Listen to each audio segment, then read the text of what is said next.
management, we would like to express our gratitude for all our media partners who are here with us today. And even also those who are not here, but in some way shape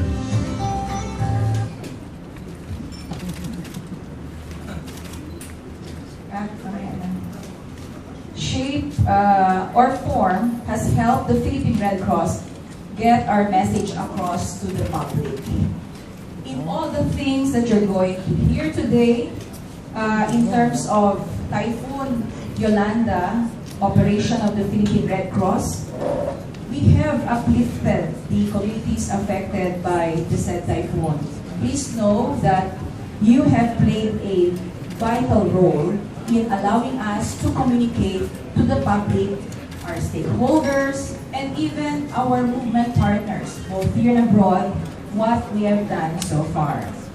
We have come a long way since November 8th of 2013, but there's still a long, long way to go, and I hope that you will all still be there to help us cover, document, tell the story out and shine a light to what has happened to these communities since Typhoon Yolanda slammed into eastern Visayas, and highlight what has been achieved so far and how we have really changed the lives of these people that we helped. Once again, I know that some of you were there covering Typhoon Yolanda's aftermath, and for the second year commemoration of Typhoon Yolanda, I'm very glad to see familiar faces around. With that, I'd like to welcome everybody to this press conference. We're here today to present to you what we have done for Typhoon Yolanda in 24 months. We are not over yet. Okay? We have a year and a half more to go. As you know, Philippine Red Cross has always been supported by our Red Cross, Red Crescent movement partners, and most of our major partners are here with us today. We're also supported by our corporate partners up here and from here and abroad. We're also being supported by other organizations and other civic groups, and even individual. There are a lot of individual donors or partners. Since November 2013, right after the initial emergency phase of our Operation Eastern Visayas, we have focused all our efforts on rebuilding the communities devastated by Typhoon Yolanda. In particular, our chairman directed us to pour our resources, manpower, equipment, and other resources in areas affected by Typhoon Yolanda, focusing on 5 sectors for recovery: shelter, livelihood, health services,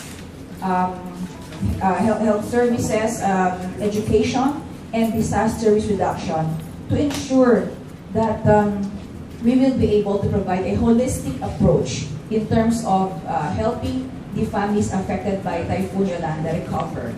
A brief snapshot of what we have accomplished so far will be distributed to all of you in the press kit in the form of infographic, stories, articles that we have prepared for today. More than the numbers and figures that you have seen, I think we should tell the story behind those numbers. Families or people whom lives that we have touched and helped or changed. This is because in the worst hit areas, the devastation was such that not only did these people lose their homes and their loved ones, but also the means of surviving or living again or picking up their broken pieces in their lives.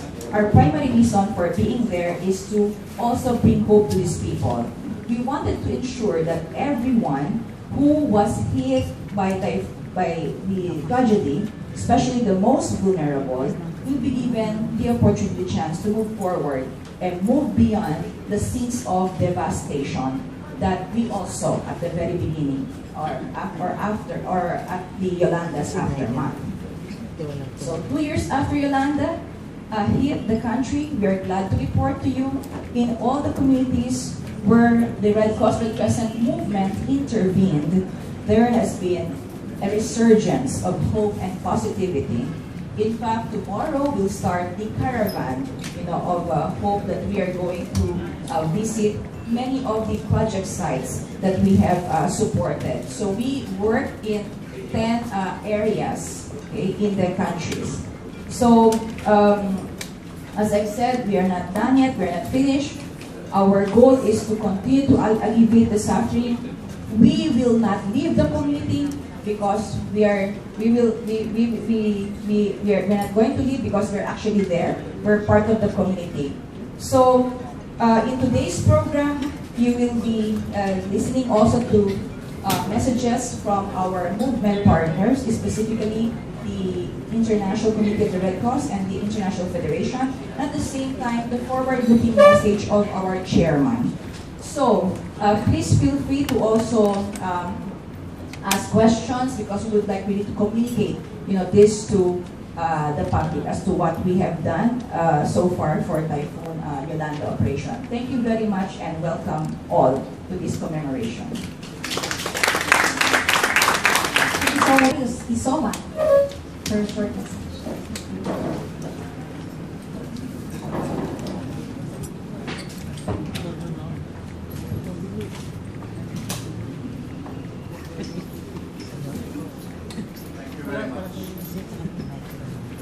Thank you very much, Secretary General.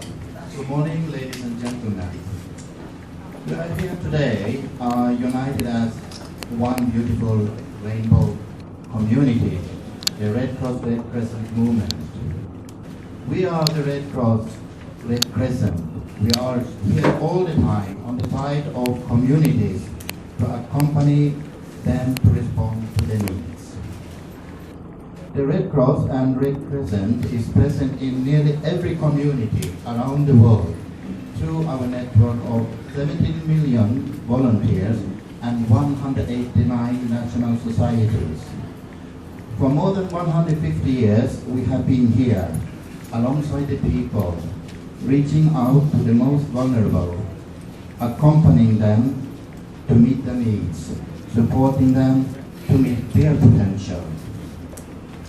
2 years ago, Super Typhoon Haiyan, the most powerful storm ever, made a landfall here in Philippines, devastated most of the central part of the country.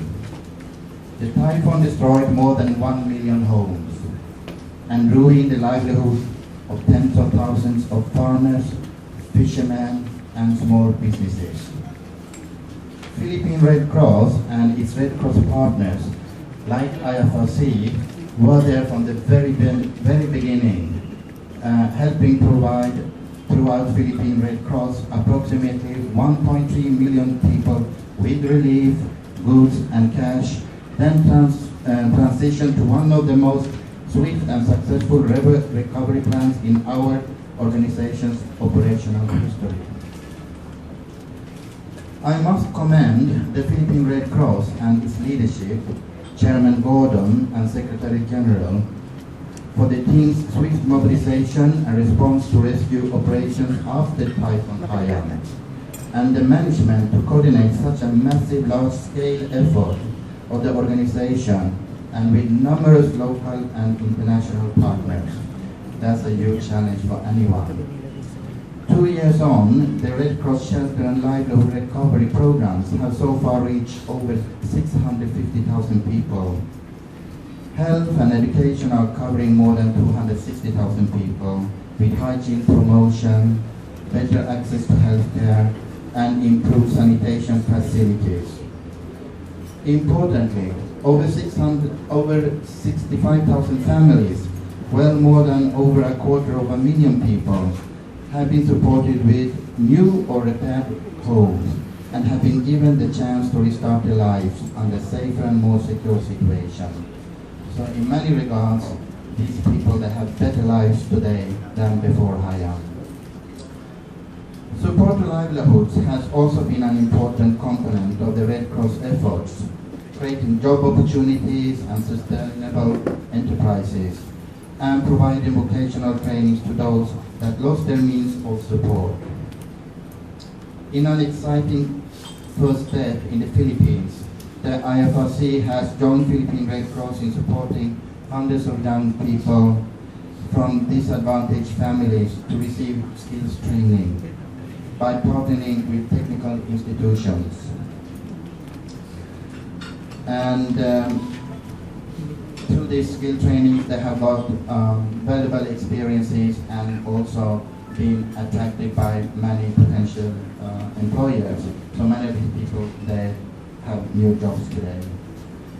I am also proud to say that of the hundreds who have already completed training, a significant number have already found jobs which was not what they were dealing before the hiring. And they are able to better now provide support for their families. We have also provided cash grants to support the kickstart of businesses such as buku shops, sari-sari stores, livestock rearing, and other, many of which have already doubled or tripled in value, allowing the beneficiaries to expand, rebuild their own homes, and support others. Again, I would like to salute the Philippine Red Cross and its leadership on this commemoration and congratulate them on the absolute tremendous achievements over the 2-year response and recovery period. 1.5 years are left, and we are fully convinced that this strong management will make good achievements in the way they have done so far. And with the dynamic leadership of Chairman Gordon and Secretary Pang, you have helped all of us deliver what is considered one of the largest but most successful operations, not just in Asia Pacific, but actually in the entire world. You have assembled, driven, and inspired a team of such dedicated and compassionate staff and volunteers who have achieved tremendous accomplishments in the 2-year period so far. And for that, you should really be proud.